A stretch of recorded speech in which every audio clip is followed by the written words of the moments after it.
Dire, en gros, si je fais bien mon boulot, tu me vois pas forcément souvent, j'anticipe un maximum de choses et tu me payes pour ça. Plutôt que dire, plus il y a de panne, plus je suis chez toi, plus ça te coûte des heures. C'est quand même un modèle assez étonnant de dire, en gros, moins bien je fais mon travail, plus je vais te coûter et donc mieux je vais gagner ma vie. Donc ça serait plutôt mon intérêt. Parce que 90 personnes 24 ans, est-ce que tu avais imaginé faire cette croissance-là, tu l'avais projeté ou Pas du tout, j'ai rien projeté. Ça s'est accéléré vraiment ces 10 dernières années, on va dire. Il y a un moment, on embauchait une personne par mois. Bonjour à tous, merci de nous rejoindre pour ce nouvel épisode de podcast entre deux tickets et j'ai le plaisir, l'honneur d'accueillir Frédéric Zweig de Easy Service Informatique. Bienvenue. Merci Frédéric, merci Sébastien, merci de m'avoir invité. Je fais un peu mon homme politique, merci d'être là, vraiment, c'est gentil. Est-ce que tu as un programme du coup ? Bien sûr, pour 2027 ou pour... Que tu veux. Ah ouais, j'ai toujours des programmes. Parfait. Ce qui serait intéressant, c'est peut-être replanter le contexte. Ça fait un moment qu'on se connaît, ça fait un moment aussi que tu travailles dans le monde MSP. Est-ce que peut-être tu peux parler un peu de Easy Service Informatique et un peu la genèse ? Si je dis non, on s'arrête là ou ça se passe comment ? On peut parler de ce que tu veux sinon. Bien sûr. Non, je peux reparler d'Easy. Easy a presque 24 ans jour pour jour aujourd'hui. C'est donc un MSP que j'ai créé. On est à peu près 90 aujourd'hui, un petit peu moins. Parisien, voilà. On est un MSP assez vieux. Et on a adopté ce modèle-là sous une forme plus ou moins pure il y a déjà assez longtemps. Il y a déjà, alors j'ai pas recherché en fait réellement dans mes archives, mais je dirais une bonne quinzaine d'années, facile. Donc on est passé d'un modèle un peu plus classique avec des heures, break and fix, tout ça, à un modèle forfaitaire, anticipatif, avec des outils, etc. Je pense qu'il y a au moins 15 ans. Voilà. Et aujourd'hui, on fait les métiers classiques du MSP. On est aussi MSSP. J'aurai l'occasion d'en parler à l'IT Partner dans 2 jours. Donc on a fait cette transition il y a déjà 4-5 ans aussi. Donc on offre des services de cybersécurité. C'est peut-être quelque chose qui peut nous différencier des MSP plus traditionnels ou plus récents. Voilà, tout simplement. Ok, moi il y a plein de choses qui m'intéressent de creuser. Donc ça fait 24 ans que Easy Service Informatique a été créé, ça fait 15 ans MSP. Au départ, est-ce qu'il y avait quand même cette... Comment vous avez démarré cette philosophie un peu MSP sans trop se dire ou... Alors au départ, on dépannait tout et n'importe quoi, n'importe comment, même des particuliers, clairement. Il y a quelques années où j'étais tout seul, vraiment tout seul. J'ai créé seul. Okay. J'ai créé seul. Donc au départ, je dépannais tout le monde. Voilà. Et petit à petit, alors toujours avec l'idée quand même de servir les pros. Dépanner tout le monde, c'était parce qu'il fallait manger, trouver des clients, que c'est plus facile de trouver du particulier, que le particulier, en général, il travaille quelque part ou il connaît quelqu'un qui travaille quelque part. Et donc voilà, je me suis dit comme ça, je me ferai mes premiers clients pros. Au bout de 5-6 ans, j'ai pu lâcher les particuliers. On était déjà 2-3 à ce moment-là, je pense. Ça a été libérateur, parce que les particuliers, c'est très sympa, c'est très humain, il y a plein de trucs, mais ça ne fait pas vivre, ou alors pas de cette façon-là, il faut le faire différemment. Il y a des gens qui doivent vivre très bien en faisant ça. Voilà. Et assez vite après, dans mon esprit, quelques années après, donc là, on avait des contrats horaires assez classiques, on vendait des heures à des clients, en gros, puis on les dépensait préventivement, curativement, etc. Un jour, j'ai rencontré 2 gars, je ne sais vraiment pas d'où ils sortaient, j'avoue, j'ai complètement oublié d'où on les a connus, qui nous ont parlé de ce modèle-là, en disant « Hey, il faudrait qu'on fasse un truc, nous on est lyonnais, on aimerait bien faire ça, vous avez une expérience à Paris, nanana. » Ils me racontent ce modèle, et je me dis « Mais ouais, il a raison, c'est vachement plus logique. » de vendre de la sérénité informatique et de dire, en gros, si je fais bien mon boulot, tu me vois pas forcément souvent, j'anticipe un maximum de choses et tu me payes pour ça. Plutôt que dire, plus il y a de panne, plus je suis chez toi, plus ça te coûte des heures. Ce qui est quand même un modèle assez étonnant de dire, en gros, moins bien je fais mon travail, plus je vais te coûter et donc mieux je vais gagner ma vie. Donc ça serait plutôt mon intérêt. Donc renverser le modèle en disant que nos intérêts convergent avec le client, c'est que j'anticipe, c'est que j'automatise, c'est que je fasse bien, que du coup je puisse forfaitiser aussi les offres. Et donc à partir de ce moment-là, on s'est dit, bah ouais, c'est génial. C'est ça qu'il faut faire. Peu après, ça devait être la même année, j'ai croisé Thomas dans une conférence Kaseya, je pense, à l'époque. Et il parlait de tout ça. Donc ça avait donné un nom, une théorie à tout ce que juste j'avais compris sans vraiment de nom à l'époque, quoi. Voilà. Donc voilà comment s'est fait ce modèle-là, cette transformation-là. Le plus dur à l'époque, on n'avait pas autant de clients, donc c'était pas si dur que ça, c'était de transformer les clients. Leur dire, les gars, je vous vends des heures, ça vaut tant, machin. Et ben maintenant, je vais vous vendre un service forfaitaire par poste, par mois. Et quoi qu'il se passe, c'est inclus dedans, en gros, à part les projets. Voilà. Mais ça s'est fait assez facilement, en fait. On avait une certaine proximité avec le client, une bonne connaissance, il nous faisait confiance. Donc voilà. Donc même si globalement, souvent, facialement, s'ils faisaient juste le calcul des heures qu'ils achetaient, ça leur paraissait peut-être plus cher, ils comprenaient qu'il n'y avait pas d'heures sup, pas de machin, et surtout qu'on renversait le modèle et que ça comprenait tout, et qu'on allait automatiser tout et tout. Donc franchement, on a converti tout le monde très vite. combien de temps à peu près la transition pour se faire? Parce que nous, on voit souvent des MSP qui passent au modèle MSP, justement, qui ont du mal un peu à faire cette transition. Alors, c'est il y a longtemps, donc te dire combien de temps. Ça m'a paru très court, quelques mois. Ah ouais, ok, 6 d'accord. mois, enfin, quelque chose comme ça. Moins d'une année. Après, le temps de convertir les contrats, voilà, peut-être que ça a pris 1 an. Le temps de revoir tous les clients, de leur expliquer, de les convaincre. À l'époque, on testait pas mal d'outils. Donc, il y a ça aussi. La partie MSP s'appuie sur des outils. Il a fallu trouver des outils. Alors, au début, on était beaucoup moins nombreux, beaucoup moins de clients. Donc, voilà, on pouvait avoir un modèle MSP un peu moins outillé. Et puis petit à petit, on a trouvé des outils. La brique RMM, c'était le plus important. On a testé plein de trucs. Voilà. Le PSA est venu bien après, bien après, sachant que même au début, on a développé notre propre PSA, on va dire ça comme ça, gestion commerciale un peu avancée, parce qu'on ne trouvait pas. À l'époque, on avait essayé Autotask, qui était dans une version que seuls les plus vieux connaissent et qui nous avait fait peur et qui n'était pas du tout adapté en fait à notre modèle. On s'est arrêté en plein onboarding parce que la commerciale qui était anglo-saxonne, c'était complètement gouré. Elle nous a dit qu'on pouvait faire ce qu'on voulait, mais en fait, on ne pouvait pas. Donc, on avait arrêté. Mais je te parle vraiment d'une époque préhistorique, hein, pardon, pour les, pour les plus jeunes. Voilà. C'est marrant parce que souvent, quand on a une mauvaise expérience avec un outil, on peut avoir c'est rare qu'on y retourne en fait, même si s'est passé Ça a des été long. années Ça a été long. Tu peux demander à Fred et tu peux demander à Thomas. Ils m'ont vu souvent sur des rendez-vous. Ils disaient, rendez-vous Autotask. Ah, Autotask. Et toujours avec un petit sourire en coin, genre narquois, moqueur. C'est une vraie remise en question parce que je me rappelle, chez nous, j'avais une discussion avec Romain sur Pipedrive. Ouais. Il me disait, ouais, Pipedrive c'est nul et tout ça. Je fais, mais tu l'as utilisé quand la dernière fois? Oh, il y a 15 ans. Ah oui. C'est plus le même outil, quoi. c'est pareil, c'est plus le même outil. Donc, je pense que dans notre métier, moi, j'estime qu'il faut faire la veille un peu tout le temps. J'ai l'impression d'en faire tout le temps. Soir, nuit, week-end, tout ce que tu veux. Donc, voilà, je regardais régulièrement. Et encore une fois, j'ai croisé Frédéric et Thomas un certain nombre de fois. Et puis, on a relancé le sujet plein de fois. On a basculé sur de Autotask, finalement, qu'il y a 2 ans, à peine, oui. Quasiment jour pour jour aussi. Donc, toi, il s'est passé du temps qu'on passe à Autotask parce qu'on avait une taille qui le nécessitait, parce que ce qu'on développait à l'époque, qu'on a fait évoluer, hein, bien évidemment, c'était plus possible, plus tenable. Voilà. C'est lourd sur un développement en interne. C'est extrêmement lourd. C'est extrêmement lourd et tu dépends, si c'est purement interne, de quelques personnes sachantes. Voilà, ça va. Et puis tu peux pas développer ce qu'une équipe de, je sais pas combien ils sont chez Kaseya Autotask, mais des centaines de personnes font. Faut pas imaginer. Donc ça, plus d'anticiper l'arrivée de l'IA et se dire qu'on aura besoin d'IA dans nos outils. Enfin, il y avait plein de choses qui faisaient qu'on avait besoin de changer, on a changé. Voilà. Comment ça se passe en interne, puisque tu as quand même une taille conséquente, quand tu vas implémenter quelque chose de nouveau, c'est quand même, j'imagine, tu vas avoir de l'inertie, ça. Ouais. Tout le monde est habitué un peu à se dire, ok, on peut changer un peu des outils, pas du jour au lendemain, mais j'imagine qu'il y a une période un peu de transition. Comment ça se passe? Alors aujourd'hui, on est effectivement nombreux, donc il y a forcément, tu vois, c'est un gros bateau, quoi. Quand tu bouges un peu le gouvernail, ça met un petit peu de temps à aller dans un sens, éventuellement aller dans l'autre sens, hein, parce que ça aussi, c'est s'adapter. Toi, tes décisions, tu dois beaucoup les réfléchir parce que tu peux plus prendre les mêmes décisions aussi rapidement qu'avant. Tu dois être moins impulsif, je pense.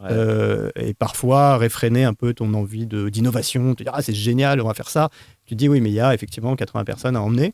Il y a du changement, il y a des procédures. Et donc, heureusement, aujourd'hui, on est nombreux, mais aussi nombreux pour structurer et pour emmener ce changement, pour convaincre, pour former, pour prouver. Mais tout ne marche pas. Donc là aussi, il faut rester souple. Et c'est là où je regrette, on va dire ça comme ça, l'époque où on était 20, où là, tu es sur un plateau et en gros, tu dis on va à droite, tout le monde va à droite, et on va à gauche, on s'est gouré, tout le monde retourne à gauche. Ouais, c'est sûr que là, c'est moins simple. Donc, effectivement, il faut mieux réfléchir, mieux tester, mieux préparer le terrain, convaincre. En interne, tu as toujours X%, 10% qui ne veulent pas changer, c'était toujours mieux avant, c'était toujours ceci. Tu échangeras pas, ces gens-là, mais ils doivent adopter l'outil quand même, c'est pas simple. T'as des cellules test un peu, des groupes Ouais, selon les projets, on peut être amené à créer des cellules test ou avoir 3-4 ambassadeurs, je ne sais pas comment les appeler, tu vois, des évangélistes, enfin peu importe, des évangélisateurs, des gens qui vont de noter, de tester. Et t'en as qui ont envie de trop de trucs. C'est ça aussi, c'est pouvoir leur dire ah bah non, ou il est super ton outil, mais économiquement ça tient pas. On a eu le cas sur des outils de documentation géniaux, machin. Tu fais le calcul, tu dis on a pour 100 000 balles à l'année, là on avait 10.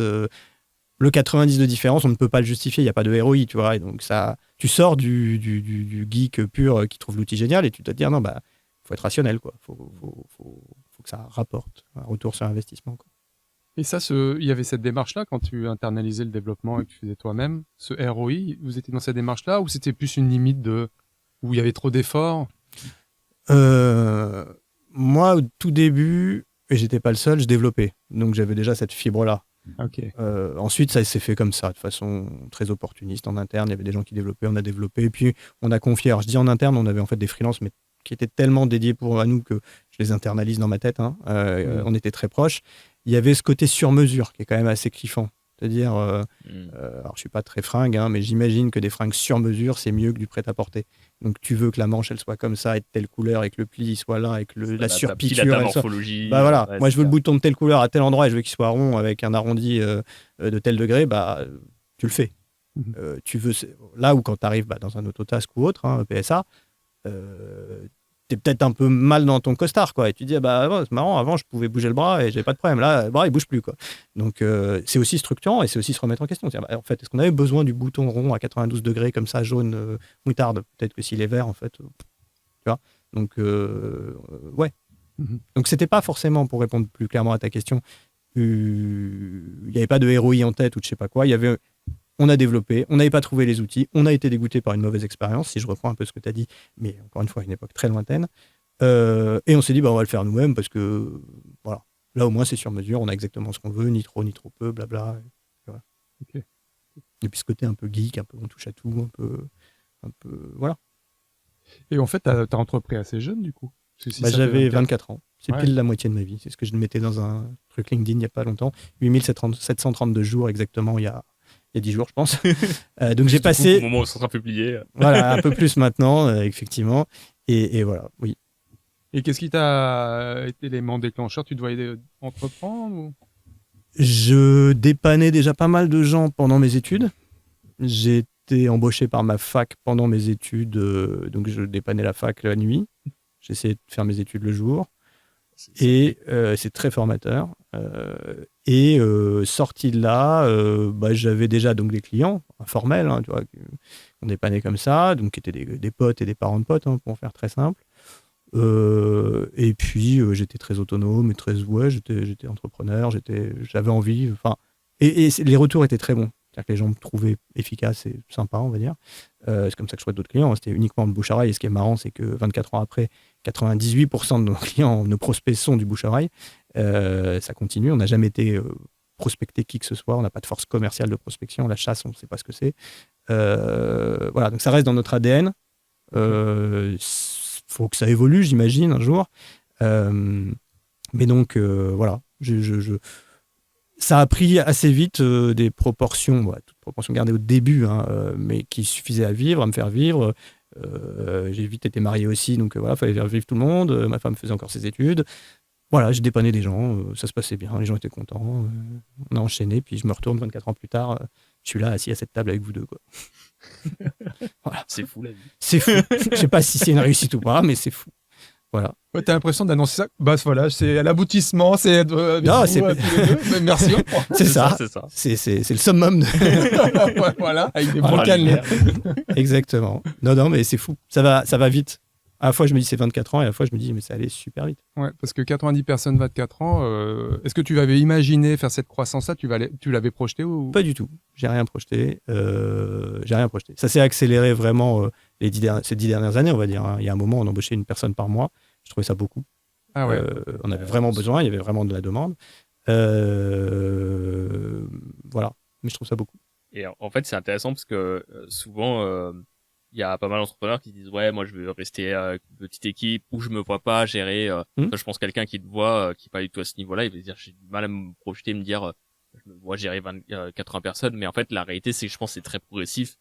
Et tu vis le truc au fur et à mesure, quoi. C'est progressif, et puis il faut t'entourer, et puis il faut déléguer, et puis... Oui, moi je vis le truc... Je reste très technique, et je suis très opérationnel, trop peut-être. Je suis encore au milieu des équipes, je suis encore sur le terrain, je suis encore sur les sujets commerciaux, je suis encore en train de changer du papier toilette, je suis encore en train de faire plein de choses. Donc pour moi, c'est un peu naturel, quoi. Alors, je prends un peu de recul. Voilà, j'ai une équipe qui m'entoure, qui est chouette.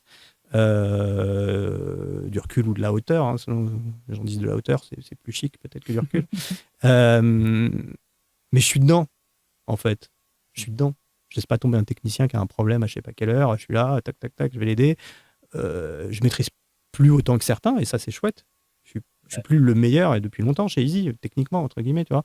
Alors qu'effectivement, pendant longtemps, j'étais la référence technique et je suis très content de ne plus être la référence technique. Donc voilà, il faut savoir s'entourer. Et après, il y a plein de schémas, j'imagine, pour grandir, prendre tout de suite plein de hauteur, confier toutes les missions opérationnelles, etc. etc. Voilà, moi, ça s'est fait naturellement chez Easy, petit à petit, comme ça. Et c'était quoi, parce que ce qui m'intéresse, c'était quoi les grandes étapes de croissance? Est-ce que, je sais pas, vous êtes passé par des passages un peu compliqués? Tu parles d'avoir une équipe autour de toi, ça se fait pas du jour au lendemain, faut qu'ils aient Non, les premiers salariés, c'est une vraie galère, parce que tu es tout petit, parce que tu sais pas embaucher, parce que tu sais pas comment faire. Ça leur coûte cher en plus. Ça coûte un bras relativement à ce que dégage la société, parce que tu as le même âge qu'eux. Et donc au début, tu es un peu pote. Et le premier salarié, il nous a quand même mis un prud'homme. Hein. Donc pardon, ça m'a calmé, alors que vraiment, il n'y avait aucune raison. Et je dis pas ça parce que je suis celui qui était de l'autre côté. Donc forcément, ça te fout un peu les boules. Quoi. Donc les grandes étapes, c'est les premiers salariés. Quand tu démarres de zéro et que t'es pas fait pour ça. Tu dis pas que tu vas faire ça, tu dis ah ouais, ça c'est quelque chose. Puis il faut, l'air de rien, payer tous les salaires à la fin du mois. Donc tu as tout d'un coup une barrière. Quand tu es seul, tu te dis bon, je suis pas trop con, je dépanne bien, j'ai zéro frais quoi en gros. C'est dans tes mains, ouais. Tout ce qui rentre en gros, voilà, je vois ce qui rentre, c'est facile. Mais tout d'un coup là, tu te mets un point mort qu'il faut dépasser tous les mois quoi. Tu te dis ah ouais, faut que je dépasse X 1000, 10 000, 20 000, 50 000, 100 000, je sais pas combien, 200 000. Donc faut dépasser cette barre là, tu as une petite pression. Donc ça, c'est premier salarié, c'est une étape, je pense. L'autre étape pour nous, c'était de virer les particuliers, donc de plus s'occuper des particuliers, de les fourguer à quelqu'un, gentiment, hein. Parce que l'air de rien, ils nous rapportaient de l'argent, ces gens-là. Donc pareil, tu te dis, je vais enlever, je crois qu'à l'époque, c'était 80 000 euros. Aujourd'hui, paraît faible pour Easy, mais bon, à l'époque, rapporté à je sais pas plus combien de chiffre d'affaires annuel, tu dis, ah ouais, je vais faire une croix là-dessus, mais est-ce qu'on est sûr que je vais la rattraper, cette croix, un jour? Donc bon, en fait, tu la rattrapes largement, tu la dépasses parce que tu as du temps pour autre chose, clairement. Bien sûr. Donc ça, c'était une étape importante. Le changement de modèle a été une étape importante. Et après, je sais pas si c'est plus continu, c'est bien s'entourer, faire du middle management, tu vois, ne plus être le ou les patrons. J'avais une associée un temps, on était deux pendant un moment. Et le reste, quoi, l'équipe technique, en gros, pour faire simple, on était essentiellement une équipe technique, c'est de dire, OK, il y a des gens intermédiaires à qui je vais confier une partie des responsabilités. Je veux qu'ils soient autonomes, je veux qu'ils produisent, si possible, la même qualité, et voire mieux. Ça aussi, c'est quelque chose de dire, ça dépend plus que de moi, notamment la production technique, j'ai dépanné un tel, je vais installer tel truc. Ça aussi, c'est une étape intellectuelle quand tu es un technicien, je pense, et que tu as envie de bien faire ton boulot, que tu aimes ça, de te dire, ouais, voilà. Après, les années Covid ont été des années très particulières, avec une grosse accélération parce que plein de besoins, j'ai plein de clients, bizarrement. Covid c'était un peu bizarre comme période, mais ça ont été des années fastes. Vos besoins qui sont arrivés en fait d'un coup. Oui. Et forcés quoi. Forcés. Alors nous, on avait déjà depuis longtemps dit à nos clients, il faut du mobile, il faut machin, il faut des portables. Donc finalement, il n'y en a pas eu tant que ça qui ont eu besoin de se transformer, mais c'est vrai que les derniers réfractaires, et puis ceux qui se venaient peut-être d'ailleurs, on a gagné des clients. Voilà, pareil, ils nous disaient en urgence, j'ai parlé à un tel, vous avez fait ça chez eux, ils ont de la téléphonie, ils n'ont pas besoin d'être derrière leur combiné. Ouais, quand même, ça fait quelques années que c'est comme ça. Donc forcément, mais là, tu es dans l'urgence, tu es à distance, il faut transformer tous ces clients-là. Mais ça ont été de bonnes années économiques pour nous. Voilà. Et maintenant, il y a le virage cyber, qui est un virage que nous, on a entrepris il y a 4-5 ans, je pense au moins, mais qui a un niveau de stress différent. Tu as la responsabilité des données, tu l'avais déjà avant, mais là, c'est la destruction, la perte totale des données qui peut aboutir à l'arrêt complet d'une entreprise, voire à sa mort. Ouais, c'est un stress encore différent, les attaques sont permanentes, complexes, tout ce qu'on veut, étatiques parfois. Bon, voilà. Ça, c'est quelque chose d'encore différent et que si on m'avait demandé, j'aurais aimé ne pas le vivre à la limite. Hein. J'aimais bien à l'époque des petits virus, genre Nimda 2001 pour ceux qui s'en souviennent, virus sur Windows 2000 qui envoyait des mails. Wouhou, c'était mignon. Quoi. Je regrette ces petits virus mignons, même si le jour où mon premier client a eu Nimda, je me suis dit, waouh, c'est quoi ce truc? Mais quand tu vois ce que c'est aujourd'hui, les ransomware et autres, exfiltrations, etc., c'est plus la même chose. Tu as eu des moments un peu, tu fais un peu cette rétrospective où tu sais des moments un peu waouh de te dire ah ouais là. Waouh dans le sens waouh c'est grave ou waouh c'est incroyable. Peut-être un peu les deux, mais ouais, il y en a eu plein, j'imagine. Des moments graves, oui, des clients plantés, des clients ransomware. Les premiers ransomware, tu te prends une claque, quoi. Tu te dis waouh, effectivement. Mais tu te dis waouh, le client est dans la merde, je suis dans la merde, tout le monde est dans la merde. Hein, donc il faut s'en sortir. Donc tu es content d'être un peu rigoureux, d'avoir des sauvegardes, d'avoir insisté, avoir forcé la main, avoir tordu le bras de tes clients pour dire, OK, là, il y a un arrêt de production, mais on va redémarrer dans un horizon qui est raisonnable, 24, 48 heures, on a vos données. Oui, vous avez perdu 3 heures de boulot, 4 heures de boulot, j'en sais rien. Ouais, c'est raisonnable, mais vous n'avez pas perdu 15 ans de travail ou je sais pas quoi. Donc ça, c'est des trucs vraiment choquants, je pense, durs à vivre, professionnellement, hein, évidemment. Après, des moments waouh, positifs, il y en a eu plein. Gagner des clients, faire des belles solutions techniques. L'IA m'a foutu une claque aussi. Je me souviens la première fois où j'ai fait du chat GPT, je suis resté toute la nuit à discuter avec chat GPT. Ouais, ça m'a... Comme beaucoup. Ouais. Tu vois, mais là, il était, je pense, 3 heures du match, je revenais d'un truc de sport, je crois. Là, j'étais déjà crevé, tout, je prends ta douche, et puis là, tu regardes et tu commences à chatter avec ce machin, et puis tu regardes ta montre, il est 6 heures du match. Tu dis, ah merde. Et c'était la première fois qu'il y avait une interaction quand même, j'allais dire intelligente. Voilà. C'était pas Siri, quoi. Tu vois, Siri, c'était un peu waouh aussi, mais c'était très limité. Là, je me disais, mais c'est fou, il me répond le truc. Il me répond avec une intonation et tout, ça pourrait presque être un pote, quoi. Il se passe un truc. Tu vois. Je sais pas quelle est la portée de cette révolution et je vais pas me lancer dans des grandes interrogations là-dessus. Il y en a plein qui se le posent à notre place. Mais je me souviens de ce moment-là comme un moment, ah ouais, il s'est passé un truc dans nos vies qui va sans doute impacter toutes nos vies, mais pas que Haïti. Hein. Tu vois, j'en ai parlé à ma femme le lendemain qui m'a regardé genre, ok, super. Mes enfants étaient plus intéressés, en tout cas plus waouh, quoi. Donc ça, c'est des moments waouh. Ouais. Les moments, moi, je suis un peu geek, hein, donc forcément. Ouais. Toutes les nouvelles technos, les nouveaux machins m'ont toujours intéressé, passionné, étonné. Voilà. Est-ce que tu as un peu des prédictions pour les années qui viennent? Est-ce qu'il y a des trucs que tu te dis, je pense que ça va tourner un peu? Je suis très nul en ça. Ouais. Je crois que je me lance rarement là-dedans, mais des prédictions. Ou des tendances que tu vois. Non, les tendances, oui. La cyber, l'automatisation, que je différencie de l'intelligence artificielle, mais qui peuvent aller de pair. Automatiser, c'est la clé. On ne le fait pas assez, on s'acharne, on travaille beaucoup là-dessus. L'IA, évidemment. Sous quelle forme exactement, encore une fois, on fait tous joujou avec des LLM aujourd'hui. Qu'est-ce que ce sera demain? Quel niveau d'intelligence ça atteindra? Je ne sais pas, très honnêtement. Est-ce que ça détruira l'humanité ou est-ce que ce sera un bien pour l'humanité? Je ne sais pas non plus. Je botte en touche. Je veux bien en débattre avec qui vous voulez, autant que vous voulez, hein, ça m'intéresse, mais je n'ai pas la réponse. Et voilà. Donc d'un point de vue purement business, oui, la cyber est un virage majeur, malheureusement, parce que les attaques sont là. La conformité, un sujet très important chez nos clients, très rugueux pourtant, créer des procédures, être conforme à toutes les normes, NIS2, DORA, tout ça. On en a de plus en plus. L'Europe est une machine à produire des normes, j'ai l'impression, et est très efficace pour ça. Peut-être pas surtout, mais là-dessus, j'ai l'impression qu'ils sont très efficaces. Donc, c'est des métiers auxquels nous, on s'adapte, et pareil, depuis quelques années, auxquels on répond. Et ça aussi, c'est peut-être différenciant. Je le mets dans le lot cyber parce que ça va souvent de pair. C'est souvent des normes et des process, mais qui vont avec des actions techniques ou organisationnelles de sécurité, en tout cas de résilience. C'est déjà pas mal. Et comment tu réponds aux enjeux de cybersécurité? C'est une offre qui a évolué, une nouvelle typologie de clients ou... C'est une nouvelle équipe. Déjà, on a créé une équipe séparée qui a un droit de regard sur les clients, enfin sur les équipes techniques classiques d'infogérance, sur les clients qui ont ces options. Donc, ce sont 2 équipes séparées, qui restent des équipes easy, mais 2 équipes différentes, mais qui communiquent, qui collaborent très bien. Hein. Ça, c'est un des avantages, je pense. C'est une offre assez large. La pierre angulaire de tout ça, c'est d'avoir un SOC, donc d'avoir une solution managée de détection et réponse, voilà, plus ou moins internalisée. Nous, c'est à la fois l'équipe interne et à la fois l'équipe d'un partenaire. Ça, c'est un peu la pierre angulaire, parce que, en gros, c'est de pouvoir répondre à une attaque, pour faire très simple. Détecter, répondre.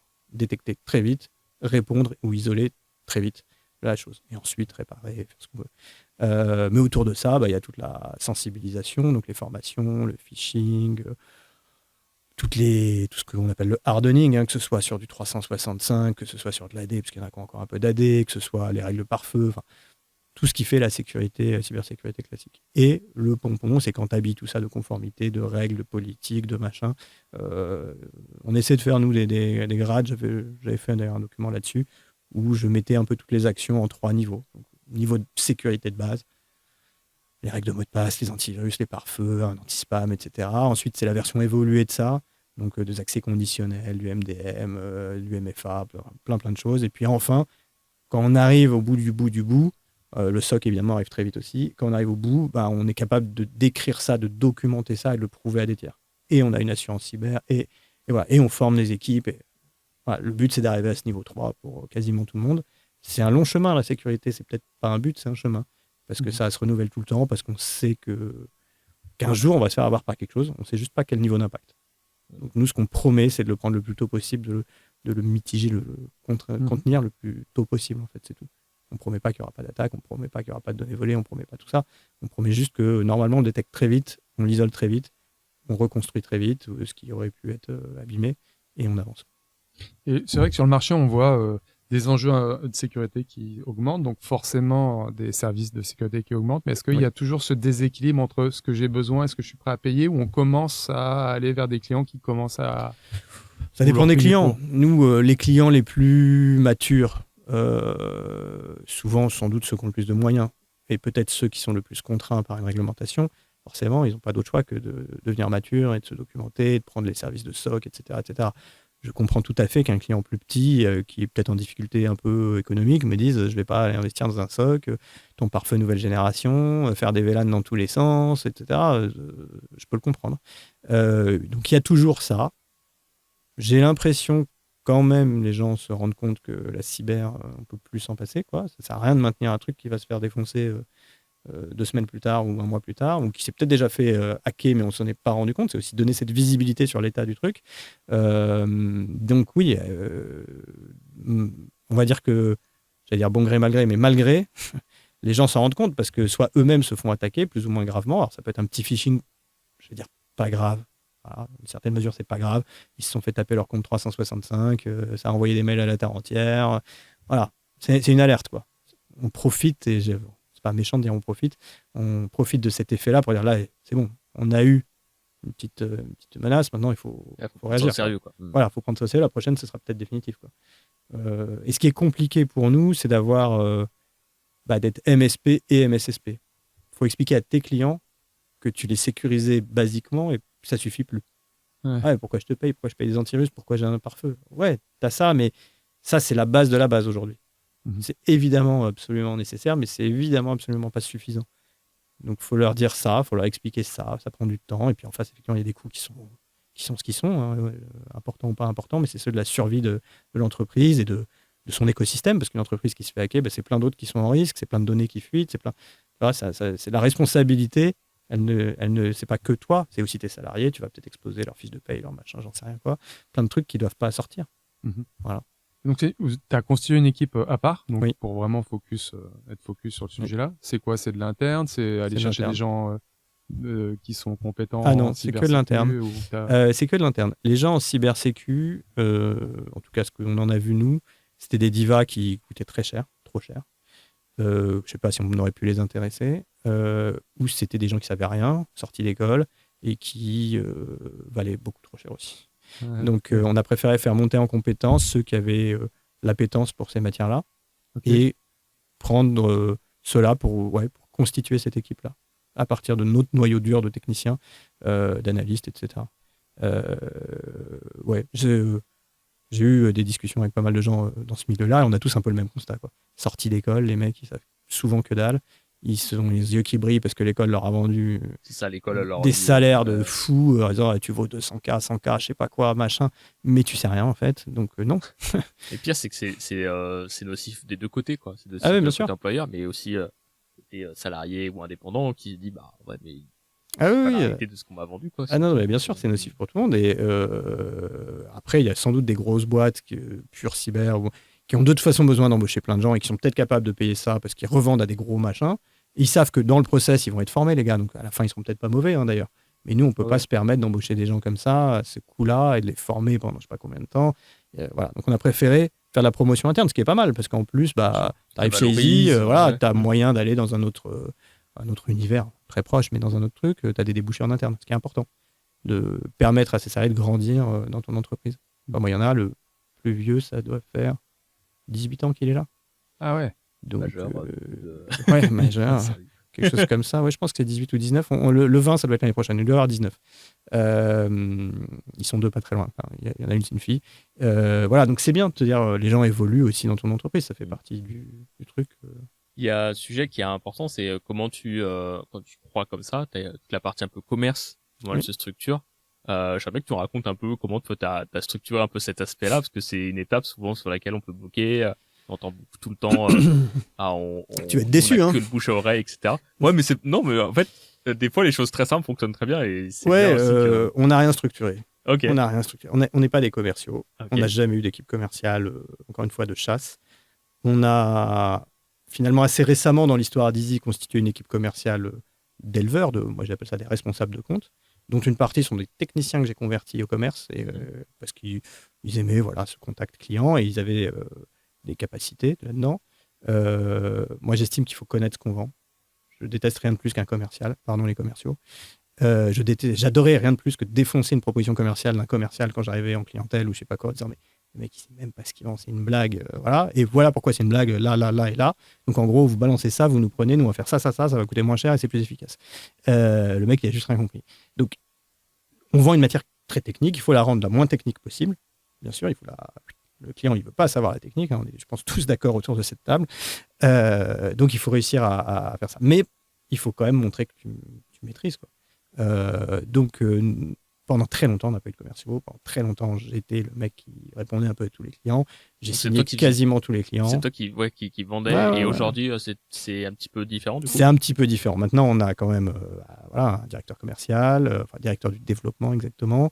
On a ces responsables de compte qui entretiennent et élèvent leurs clients dans le sens positif du terme. Hein. C'est pas juste leur vendre pour leur vendre, mais qui régulièrement font des QBR, hein, si pareil on garde le jargon MSP, qui permettent de donner une visibilité aux clients, de prévoir les investissements. On fait des budgets tous les ans, on prépare les budgets vers septembre, octobre, en disant l'année prochaine, en gros, voici un peu la feuille de route, quoi. Et puis parfois on essaie de déraper même sur 2 ans. Alors quand on acquiert un client, carrément, on essaye de se projeter là aussi 18 mois, 2 ans, 3 ans, pourquoi pas, hein, c'est un horizon qui est long souvent.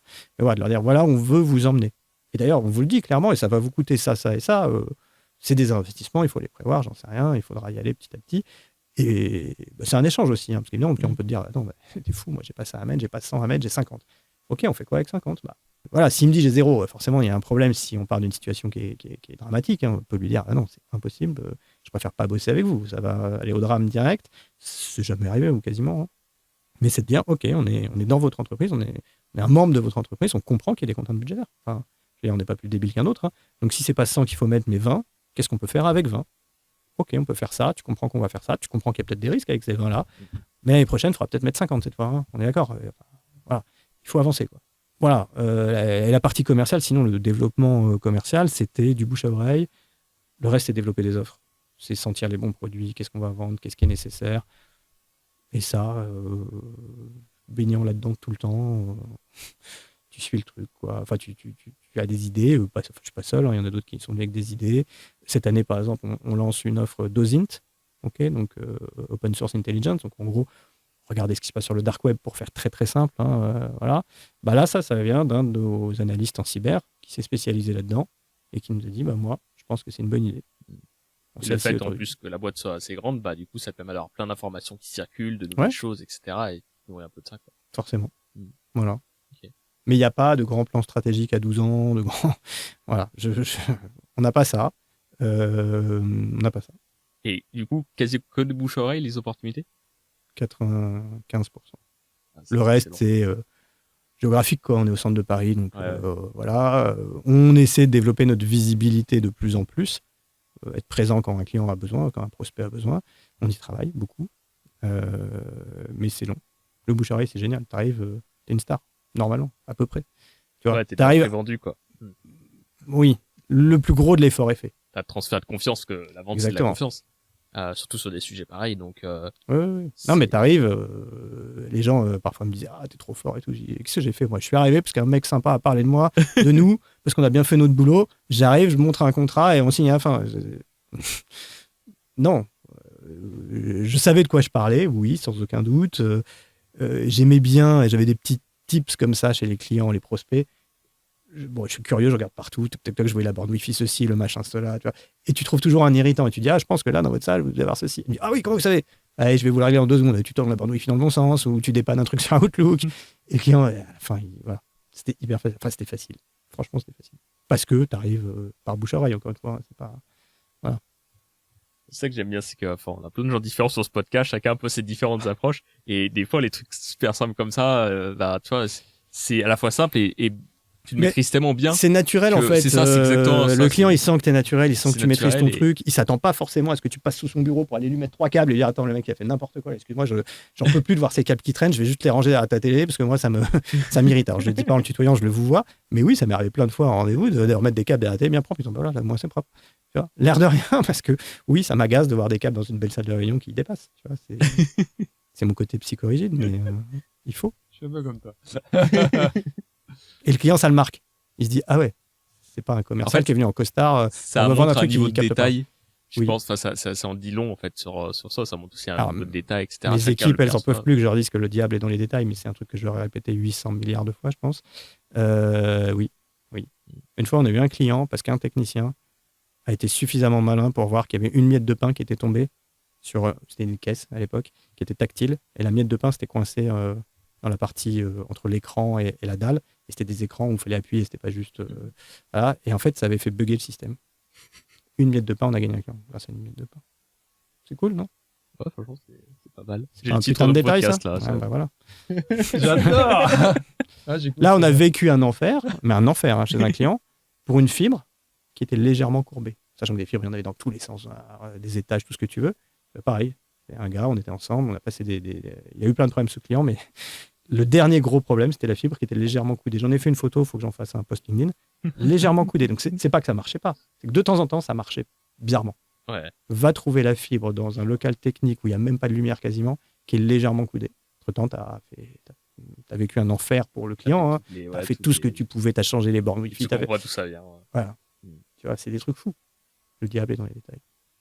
Moi, je sens une certaine humilité. C'est-à-dire, voilà, t'es une société, 90 personnes, MSP, franchement, ça claque. Tu pourrais potentiellement... Tu pourrais me la péter. Tu pourrais te la péter. Mais quelque part, tu disais, voilà, je peux aller changer le papier. Je me reconnais là-dedans, changer le papier dans les toilettes parce qu'il manque, etc. Mais est-ce que c'est pas ça ta marque de fabrique, de dire c'est une certaine humilité et juste dire les choses au client Peut-être. Moi, beaucoup de gens me disent, t'es fier, machin.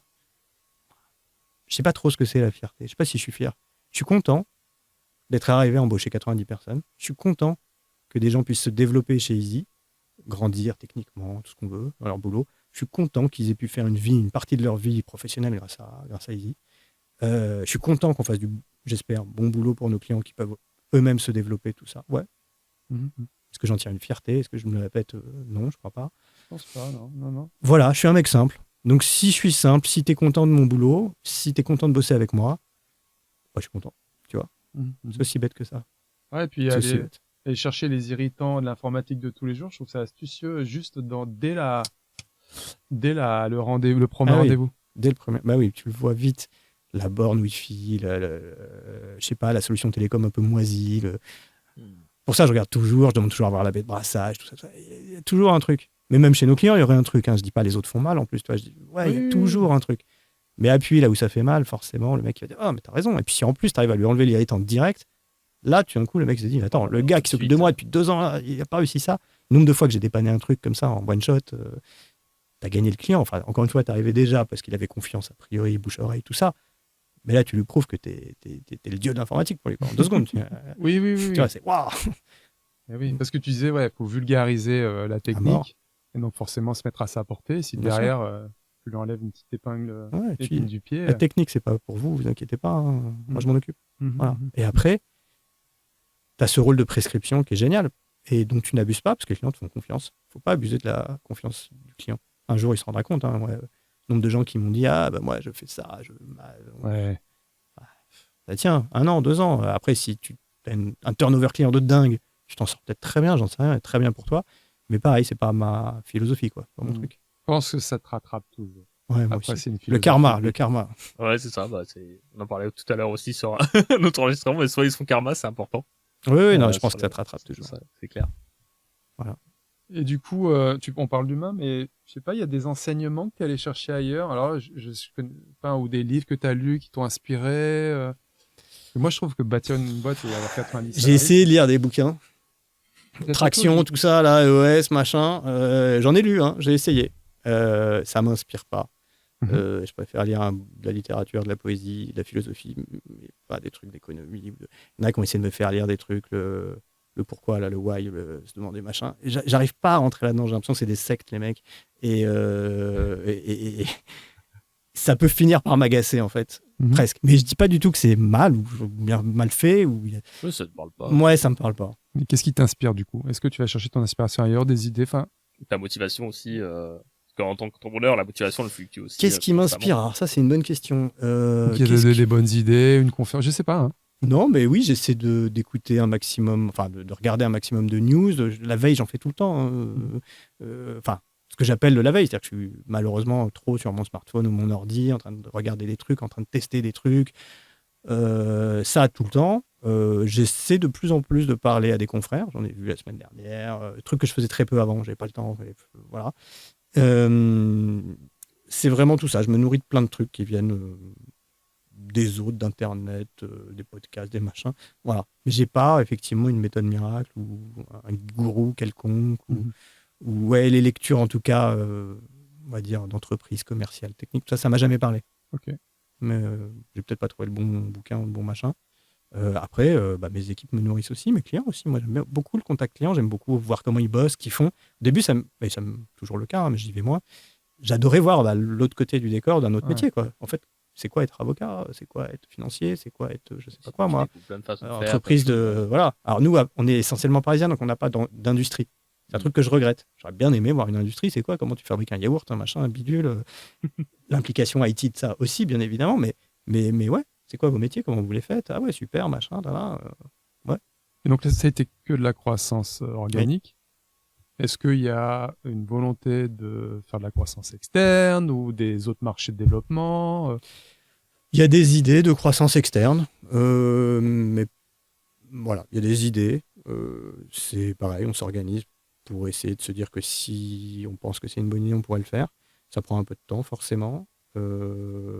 Voilà, ça oui, ça peut nous intéresser. Après, on est sur un marché où il y a beaucoup de rachats, de choses comme ça, donc on est contacté tous les jours. Tu dois être contacté tous les jours. Tous les jours, à peu près. C'est comme s'il y avait un gros signe à contacter, tu vois, sur la route. C'est ça. Bon, pour l'instant, ça ne m'intéresse pas.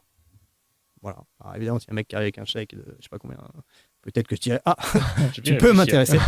Mais on va dire que je suis quelqu'un de raisonnable, donc j'imagine les chèques qu'il pourrait y avoir en face. Ce qui pourrait m'intéresser, c'est de nous regrouper. Je pense qu'il y a des gens matures sur ce marché, même à Paris ou au-delà, géographiquement. C'est vrai que c'est facile de dire géographiquement, comme ça on ne se marche pas sur les pieds, mais même à Paris, il y a du boulot pour tout le monde, à mon avis. Voilà, de se regrouper entre MSP, trouver une alliance intelligente, qu'elle soit capitalistique, pas capitalistique. C'est compliqué au début, je pense que c'est d'arriver capitalistiquement et dire allez, on va tout fusionner, tu veux autant, je veux autant, blablabla.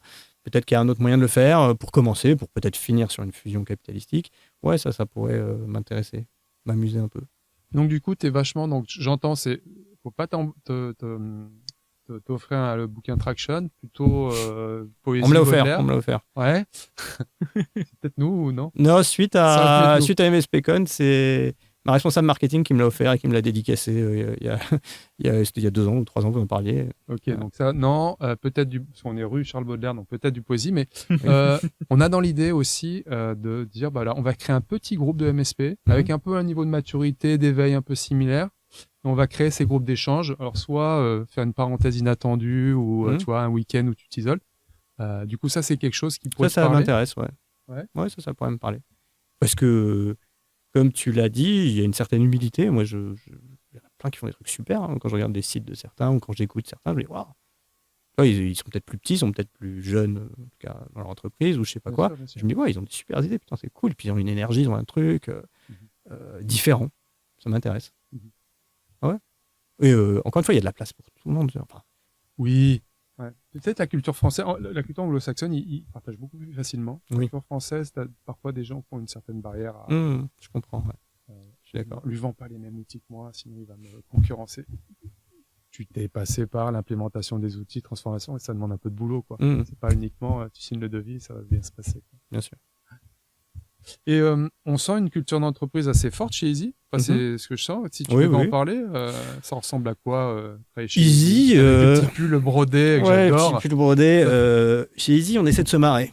on essaie d'être pro sans se prendre au sérieux. Ça aussi, c'est un truc que j'ai longtemps répété. À force de saouler tout le monde, je dois le répéter un peu moins. Donc, on essaie déjà de se marrer. Parce qu'on passe quand même beaucoup de temps au bureau sur des problèmes globalement chiants. Quand quelqu'un nous appelle, c'est qu'il y a un problème, très souvent. Voilà, on va dire les choses. Mais bon, ça n'empêche pas de le faire dans une bonne ambiance, mais de le faire professionnellement. Donc, d'être bon, de régler le problème, et voilà, de rigoler. Donc, moi, j'ai toujours eu cette approche-là. Je pense que je l'ai transmise ou que j'ai trouvé des gens qui adhéraient à ça. Donc, on rigole pas mal. On se chambre, on fait du baby, on a des babys partout. Alors on pourrait dire le baby, c'est le truc. Moi, au début, je jouais pas au baby, je savais même pas. Enfin, je jouais pas au baby, je savais pas y jouer. Tout d'un coup, il y a des gars qui m'ont demandé un baby. Puis d'un coup, il y en a eu 3, tu vois. Je dis, ah ouais, quand même. Et ça joue à midi, le soir, un peu tout le temps. On a une autre période Mario Tennis où il y a des fous qui restaient jusqu'à 21h, 22h à jouer à Mario Tennis comme des tarés. Il y a des compètes. Voilà, on s'amuse, on fait régulièrement des soirées, des animations, des machins. Mais pas parce qu'on a envie de créer une culture d'entreprise un peu fake. Parce qu'on est comme ça, quoi. Parce que quand on embauchait un mec par mois, il y avait donc un apéro à chaque arrivée, mais ça s'enchaînait tout le temps, quoi. Et puis en plus, c'était autour de l'été, donc c'était n'importe quoi. C'était rosé. Ça coulait un peu trop à flot, c'était rigolo, mais tout, voilà, dans j'espère, une bonne ambiance. En tout cas, on y veille. C'est important, ça aussi, quand on grandit, c'est un enjeu.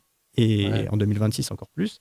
J'ai écrit la semaine dernière, j'ai coécrit, je vais rendre à celle qui m'a écrit une bonne partie du texte, voilà, ce qui est à elle.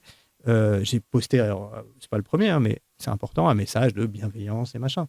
Parce que sur tous nos réseaux d'entreprise, on a vite fait de chambrer. Et, tu vois, je me dois, et Easy se doit, de répéter que trop chambrer, ça peut devenir.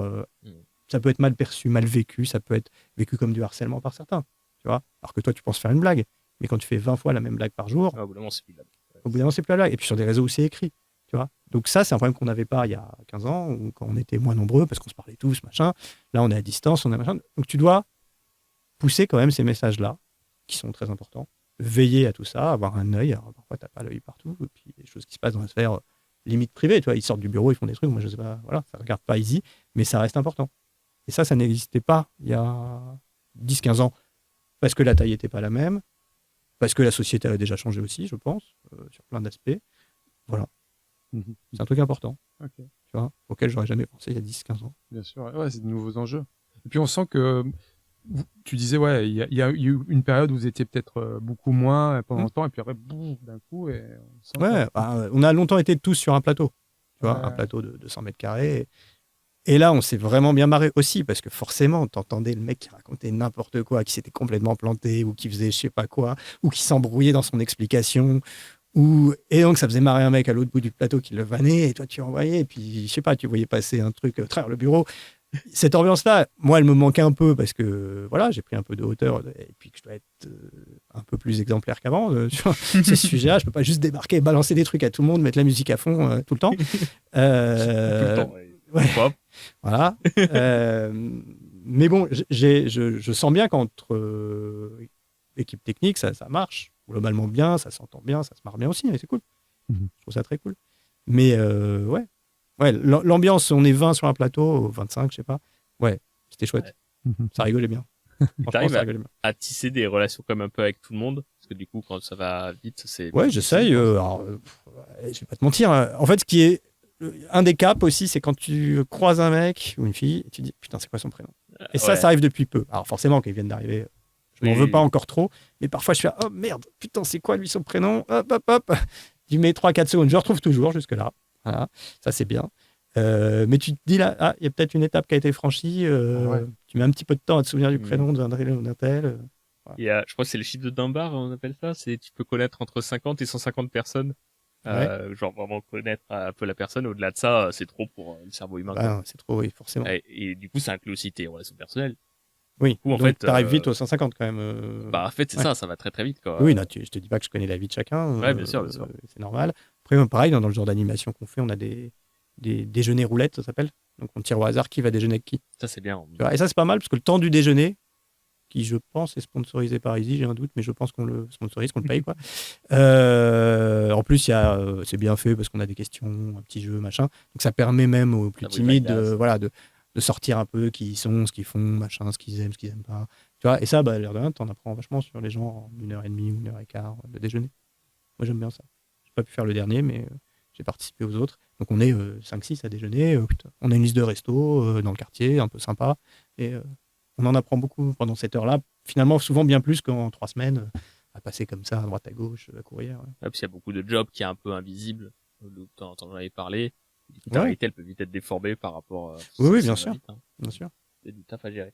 Ouais, mais c'est intéressant parce qu'en fait, en fonction des discussions, des podcasts, des cultures d'entreprise, il y a vraiment une façon de... Il y en a qui croient vachement en certaines méthodes, d'autres pas, qui ont des départements commerciaux très affûtés. Toi, c'est pas du tout le... Donc il y a une force commerciale quand même. Mais mais je me demandais du coup, vous faites de la communication, est-ce que ça vous ramène un petit peu et de plus en plus. Prospects. On travaille beaucoup plus sur la partie marketing. Voilà, depuis 1 an et demi, 2 ans, on s'y met bien plus sérieusement. Vous faites quoi du coup? Tout ce qui est réseaux sociaux, tout ce qui est SEO, tout ce qui est visibilité. Ce podcast en fait peut-être partie. Notre présence à l'IT Partner en tant qu'intervenant. Voilà, c'est de devenir peut-être une référence, en tout cas légitime sur certains sujets. Ce qu'on est sans doute, tu vois, tout en gardant une certaine humilité. Oui, il y a des sujets où si on m'interroge sur le MSP, sur le MSSP, sur plein de trucs, moi ou d'autres, tu vois, ceux qui participent à l'IT Partner après-demain, ils participent à une conférence sur l'automatisation et l'IA pour les MSP. Bah oui, on utilise des outils avancés, on est les premiers, je crois, en France, en tout cas si je crois les fournisseurs en question. Donc je pense qu'on a une certaine légitimité à en parler. Donc c'est bien. Et donc ça nous positionne comme un acteur un peu référent là-dessus, c'est bien. Tu vois, ça nous fait monter dans les moteurs de recherche, dans ces algorithmes absolument affreux auxquels on ne comprend pas tout et qui font qu'un jour, tu montes. Okay. Et toi, du coup, tu as mis le nez un petit peu dedans, tu as embauché du monde. Comment tu structures un petit peu ça de ton côté? On a quasiment 2 personnes au marketing en interne qui sont aidées par un freelance pour la partie SEO essentiellement. Et oui, moi je m'y intéresse, c'est-à-dire que j'ai un point au moins tous les 15 jours. Je balance toutes les idées que je vois passer toute la journée sur un canal spécifique dans Teams. Ouais, c'est important. Et ces 2 personnes, elles font quoi du coup? C'est en interne? Il y a la partie technique d'animation du site et des réseaux. Il y a la création du contenu. Il y a le fait de nous animer nous et de nous relancer. On a un point LinkedIn tous les 15 jours pareil, où je ne suis pas tout seul, mais on est 4-5 ambassadeurs où il faut qu'on se bouge, il faut qu'on le fasse. Ce n'est pas forcément tous notre nature. Voilà, moi je ne suis pas très réseaux sociaux, quelle que soit leur forme, mais il faut écrire, il faut commenter, il faut parler, enfin tout ce que vous savez aussi, je pense, c'est nécessaire. Alors, pas à outrance, voilà, mais il faut le faire suffisamment. Et après, c'est trouver les bons sujets, les bons relais, le bon netlinking. Voilà, c'est du travail. C'est un travail de l'ombre, mais qui doit payer. Ouais, c'est un travail long terme aussi. Oui. C'est vrai qu'il y a un bon travail sur votre site, ça se voit là-dessus. Ça fera plaisir à certaines chez nous qui animent et qui se donnent du mal pour ça. Oui, non, elles font un bon boulot. Et puis en plus, tu sais jamais trop à quelle sauce tu vas être mangé. Moi, ça m'est arrivé d'avoir des sites, tu vois, t'as la croissance et tout qui monte, et puis d'un coup, ciao, rien. Et flat pendant 6 mois, 6-8 mois, avant que ça reprenne d'un coup du jour au lendemain, quoi. Et t'es là, je comprends pas pourquoi. Tu montres à des consultants, tu dis à des collègues, tu dis, tu comprends ma courbe? Non. Ah bon tant pis. Je sais pas à qui m'adresser. Mais ouais, c'est clair, et c'est du travail de longue haleine, c'est sur le long terme. Il faut pas lâcher, quoi. C'est ça. Il faut pas lâcher, il faut savoir que ça rapporte pas tout de suite. Bon, très bien. On va être patient, on est patient. Et dans l'équipe, du coup, vous structurez comment? Vous avez combien de techniciens? Tu les répartis? En gros, on a une 50aine de techniciens. Ouais. Pour faire très simple. On a une dizaine de personnes un peu moins dans l'équipe cyber. On a 5-6 responsables de compte, donc la partie commerciale. On a une équipe projet. Pareil, ils doivent être 5-6 aujourd'hui. On a une direction technique. Et le reste, c'est des fonctions support. J'espère n'oublier personne, mais en gros, voilà. Fonctions support classiques, donc marketing, compta, finance, RH. RH, ils sont, on va dire, 2,5 quand même en RH. Donc, à chercher, là, pour le coup, on chasse. Enfin, on cherche beaucoup de profils toute l'année. Et puis après, la vie de l'entreprise, donc entretenir la vie classique des RH, donc le truc très administratif et très chiant. Et après, l'humain. L'humain consomme beaucoup de temps, et c'est important. Voilà. On a des métiers stressants, je l'ai dit. Enfin, quand je dis chiant, c'est aussi stressant. C'est que on a bien, même si on fait bien notre boulot, on s'en prend un peu plein la gueule. Non, mais on peut le prendre comme ça par les clients, parce que le client, il t'appelle quand il n'est pas content, il t'envoie un mail quand il n'est pas content, essentiellement. Même si ça arrive, il le fait beaucoup moins rarement pour dire vous avez été géniaux, les gars. Ça arrive, et c'est chouette. Et moi, quand j'ai ces infos-là, j'arrête pas de les remonter. On a un canal dans Teams qui est comme ça, juste success story, tu vois, où on a les petits mots doux des clients qu'on envoie, on dit ah, machin, t'as performé, la cliente machine, elle m'a dit ça sur toi. Tu vois, donc ça, c'est cool. On n'hésite pas à les faire remonter, c'est hyper important. Mais donc, voilà, on sent bien qu'il y en a qui se prennent ce stress pleine tête et qui ont peut-être un peu plus de mal que d'autres à le gérer. Moi, j'ai toujours eu ce recul aussi pour dire bon, voilà, c'est du boulot, je veux bien le faire. Si j'ai mal fait, si on a mal fait, c'est très chiant. On va corriger. Mais bon, ça reste normalement du boulot et normalement, à part ransomware, en gros, il n'y a pas de drame, quoi. Et on met tout. On a fait normalement tout ce qu'il faut en amont pour que ça ne dure jamais très longtemps. Est-ce que tu as des conseils un peu sur la partie recrutement? Parce que du coup, tu recrutes beaucoup. Est-ce que tu as développé un peu des automatismes, des trucs par Je ne suis pas le meilleur parce que c'est la partie dont je m'occupe sans doute le moins. Moi, je sais qu'on cherche toute l'année. Qu'on ait ou pas besoin. Parce que ça prend du temps de trier les CV, trouver les bons profils. En fait, c'est comme l'acquisition de clients mais pour le candidat, quoi. Oui, sauf que là, on chasse pour le coup. Alors qu'on ne chasse pas. Donc, on chasse, je veux dire, on est actif. Je ne vais pas chasser chez un partenaire ou je ne sais qui. Hein. Mais on est actif sur la récolte de CV avec des outils, Hello Work et tout ça, j'imagine. Alors, je n'ai pas forcément en tête les derniers qu'on utilise, mais je pense qu'il y a des Hello Work. Comment est-ce que vous faites? Vous avez toujours des postes ouverts? Oui, quasiment. Quasiment toujours des postes ouverts. Dans la prospective au moment où on a besoin, on a des CV. Quoi. Parce qu'on sait qu'on a toujours, à plus ou moins, à horizon 3 mois, on a toujours besoin d'un poste, en gros. Alors, on n'est plus dans un par mois, mais un tous les 3 mois, forcément. Puis après, il y a la rotation naturelle qui fait que parfois, c'est triste, hein, mais parfois, tu as des arrêts maladie un peu longue durée, tout d'un coup, qui te tombent dessus. Il faut pouvoir dégainer rapidement, si possible, quelqu'un. Ils ont souvent eux aussi... tu vois, si tu mets le temps de recherche, plus le temps que la personne quitte son travail, il a peut-être lui-même un préavis de 3 mois, machin. Enfin, il y a un moment, tu te prends 6 mois dans la vue si tu ne cherches pas en permanence. Donc, voilà. C'est ça qu'on fait. Après, c'est compliqué. C'est plus compliqué, clairement. C'est quoi un peu le process derrière le recrutement toi, tu les vois avant? Non, moi, je ne les vois plus. Ok. Tu as vraiment délégué toute cette partie-là? Totalement. Okay. Totalement. Je te dis, au RH, on est quand même bien staffé. Ensuite, je sais qu'il voit le chef d'équipe de l'équipe technique dont il dépendrait. Donc, tu vois, c'est un process assez sain où il voit plusieurs personnes. Dans l'équipe RH, on a un ancien technicien. Donc, on a à la fois notre responsable RH qui est vraiment pur RH et un profil technique. Donc, c'est bien d'avoir ces deux vues-là avant même que le chef d'équipe ne voit la personne s'il passe déjà ses premiers entretiens. Donc, on ne fait pas un truc sur 50 rendez-vous non plus, parce qu'on sait que ça gave les gens et qu'aujourd'hui, les gens sont très volatiles et ceci et cela et machin, donc ce que je peux entendre. Et après, filtrage quand même fait. Filtrage sur 100 CV, t'en gardes 2, quoi. Enfin, ça doit être cette stat-là à peu près. Hein. Enfin, moi, en tout cas, quand je regardais encore les CV, on ne devait pas être loin de ça, tu vois. Et je pense pas que ça s'améliore. Donc, bon. Donc, tu vois plus en dernier entretien. C'est pour ça que je découvre des gens dont je connais pas. Ouais, ça, t'as des gens qui arrivent le lundi matin, t'es là. J'ai plus, je trouve. Oui, mais c'était pas pour moi le plus dur à lâcher. Alors, c'était quoi le plus dur? Encore une fois, c'est, je pense, la réalisation technique. Ouais, les gestes, parce que c'est ton métier. Entre guillemets, je pense que. Voilà.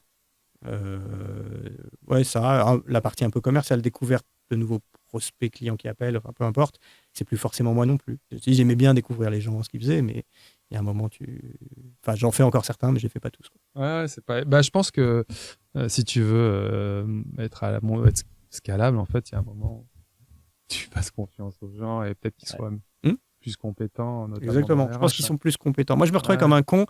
Tu vois, je pense que j'étais pas bon recruteur, donc il faut savoir aussi que t'es pas bon. Et quand t'es pas bon, t'es pas bon, quoi. Donc, voilà. C'est pour ça que je parlais d'humilité, d'avoir l'humilité aussi, de dire, lui, il est mieux placé que moi. Et c'est comme ça qu'on va grandir, quoi. Et pour le coup, je pense qu'il y a des méthodes en recrutement. Il doit y avoir des process, les bonnes questions, sans tomber dans les trucs classiques, machin. Comment révéler certains points qu'il faut valider, tu vois. Tu peux pas cocher toutes les cases, quoi. C'est comme quand tu achètes un appart, tu peux pas cocher toutes les cases. Donc, mais il y a certaines cases qu'il faut absolument cocher. je pense. Et ça dépend des postes aussi. Ça doit dépendre des postes, de plein de trucs, mais... Et voilà. Et ça, je pense que honnêtement, j'étais pas bon pour savoir qui avait quelle case. Et donc, ça n'a pas été le plus dur à lâcher. Il faut accepter de perdre pas mal de temps en fait dans ce process. Bien sûr. Ouais, aussi, et je pense que quand tu es chef d'entreprise, tu gères plein de trucs. C'est pas toujours simple. Il y a des entretiens, au bout de 2 minutes, tu as envie de dire bon, bah, on va s'arrêter là. Alors, tu restes un peu poli. Au début, tu es gentil. Poli, mais voilà. Puis au bout d'un moment, tu restes poli, mais tu dis juste, même si ça fait 2 minutes, bon, bah, non, stop. Ça ne le fera pas. Désolé, merci, au revoir, quoi. Et je pense que tu as validé aussi la candidature, mais il y a un truc que beaucoup de gens ont... Parce que moi, j'aime bien le recrutement et j'en ai fait énormément. Ils oublient de donner envie aux candidats aussi. Quelque part, de vendre sa boîte, pas survendre, bien sûr, mais donner envie aussi. Et des fois, tu vois des candidats qui ont plusieurs opportunités et quand tu t'es vraiment intéressé à eux et voir un peu le match avec ses valeurs et montrer un peu la marque employeur, en fait, on parle beaucoup de ça. Même si t'es petit, on faisait une tâche où vous avez 2 personnes et demie. Mais d'avoir cette réflexion-là, comment je peux attirer aussi les bonnes personnes pour donner envie, parce que quand on est petit, c'est dur. Au début, c'était très dur de donner envie, comme tu dis, justement, parce que je vais rentrer dans une boîte, ils sont 5, qu'est-ce que je vais pouvoir faire, est-ce que je vais pouvoir me développer? C'est sûr que plus gros, c'est plus facile. Après, ce qui est pratique chez nous, c'est les gens qui viennent au bureau, ils voient l'ambiance. Il n'y a pas de fake là non plus. Hein. Il vaut bien que c'est le bordel gentillet, qu'on se marre, que ça. Voilà. Moi, je suis sûr que j'en ai croisé plein en rentrant dans le bureau. Je devais faire le foufou. Je savais même pas que c'était un entretien. Et d'autres. Hein, et quand le gars lui dit, lui, c'était le patron, tu vois, il doit être un peu étonné, quoi. Mais encore une fois, il n'y a pas de fake. C'est ça qui est important. C'est naturel, c'est authentique. On est comme on est. On nous aime, on nous aime pas. On fait ça comme ça. Okay. Voilà. C'est fondamental parce que après ils viennent tous les jours au bureau, enfin voilà. Oui, non mais bien sûr, mais tu vois toute cette dérive du bien-être au travail, de l'happiness manager, de machin, moi j'ai envie de gerber quand j'entends tout ça. Quand on théorise là-dessus et que ça devient un outil machin, je peux l'entendre, bien sûr, je peux le comprendre dans des organisations et tout, mais je me dis ça c'est pas easy quoi. Ouais. C'est pas easy. Donc voilà, c'est pas mon truc. Et en fait, c'est souvent, j'ai l'impression que c'est un peu toujours ce phénomène de, des fois, quand il y a eu certaines dérives où on va à l'extrême inverse, afin de retrouver un espèce d'équilibre un peu sans ça. C'est un peu pareil pour la bienveillance dont je parlais tout à l'heure. Là, il faudrait qu'on fasse gaffe à chaque mot qu'on prononce. Au bout d'un moment, c'est un enfer. Il faudrait plus avoir d'humour. Moi, si tu me mets tous les jours et que je peux plus faire une blague, ça va mal finir. Enfin, je vais changer de boulot, quoi. Tu vois. Mais je comprends qu'il y a certaines blagues. Faut faire attention, faut limiter, faut savoir à qui tu dis quelque chose, faut respecter les sensibilités, etc. Tu vois, j'arrive à avoir les 2 discours aujourd'hui. Il y a 10 ans, encore une fois, non pas que j'insultais tout le monde, loin de là, mais ça pouvait être plus spontané, quoi. Tu vois. Donc, il faut faire attention. Ouais, juste milieu. Il y a un juste milieu. Donc, ne pas tomber dans l'hyper politiquement correct et dans la bienveillance à tout prix, parce que pareil, là, je vais vomir au bout d'un moment. Enfin, je vais me sentir mal, toi, je vais étouffer. Donc, mais l'équilibre, il est hyper compliqué parce que le récepteur, c'est pas toi quand tu fais la blague et comment le récepteur va le prendre. Tu vois, bien malin qui sait exactement ce qui se passe dans ta tête si je te dis j'aime pas tes lunettes, alors que c'est peut-être une blague et que toi tu kiffes tes lunettes, mais que je suis peut-être la 100e personne à dire aujourd'hui j'aime pas tes lunettes. Tu vois, tu le sais pas. Ouais, j'ai pas envie de te blesser en fait, j'ai juste envie de faire une blague. C'est tombé peut-être à côté. Elles sont pas mal tes lunettes. Mais c'est compliqué. Enfin, tu vois, c'est pas de l'IT, c'est pas du RH pur. Non, mais c'est de l'humain, quoi. C'est de l'humain, c'est au quotidien, quoi. Ouais. Voilà. Avec une taille comme ça, c'est sûr que je pense sans doute la donnée un peu à gérer, qui est touchy forcément aussi. Qui est touchy, ouais. Très. Ouais. Est-ce que tu as un conseil à te donner à ton toi du passé? À mon moi du passé, il y a 24 ans. Tu tapes sur l'épaule et tu dis. Ah la belle question. Vous la faites à chaque fois, ça? Aujourd'hui, on inspire. On la fait pas tout le temps, mais aujourd'hui, c'est elle. À la moi du passé, est-ce que j'ai un conseil? Forcément, je dois en avoir un. Trouvons le bon. Fais peut-être confiance plus vite. Ok. Tu vois, il y a peut-être des trucs où j'ai trop voulu justement garder le contrôle. Voilà. Mais fais pas confiance à n'importe qui, c'est pas ça que ça veut dire. Mais voilà, délègue peut-être plus et plus vite. Il faut faire ses expériences. Hein. C'est bien beau de donner des conseils et tout, mais faut le vivre. Il y a un tel que l'expérience. Il y a souvent ce truc, tu sais, où on dit, tu devais changer quelque chose dans ta vie, mais en fait, souvent, t'es là, mais j'en serais pas là sinon. Oui, non, mais ça mériterait que je réfléchisse beaucoup plus et que je vous pondais un truc de fou. Non, mais ouais. C'est un post LinkedIn dans quelques. Peut-être. Je me dirais, j'aurais dû dire ça. C'est ça, pour l'écrire. Ouais, je pourrais l'écrire. Non, mais ça me va. Faut que ça soit naturel et que ça soit juste simple. Que ça soit easy. Bah voilà, si c'est easy, c'est bien. Et ben merci beaucoup. Merci On mettra à tous les deux. les liens Frédéric. en description de la vidéo. Parfait. Si le podcast vous a plu, n'hésitez pas à vous abonner sur la chaîne et puis on se retrouve très vite. Ouais, à Merci bientôt. beaucoup. Merci, à Frédéric. bientôt. Salut.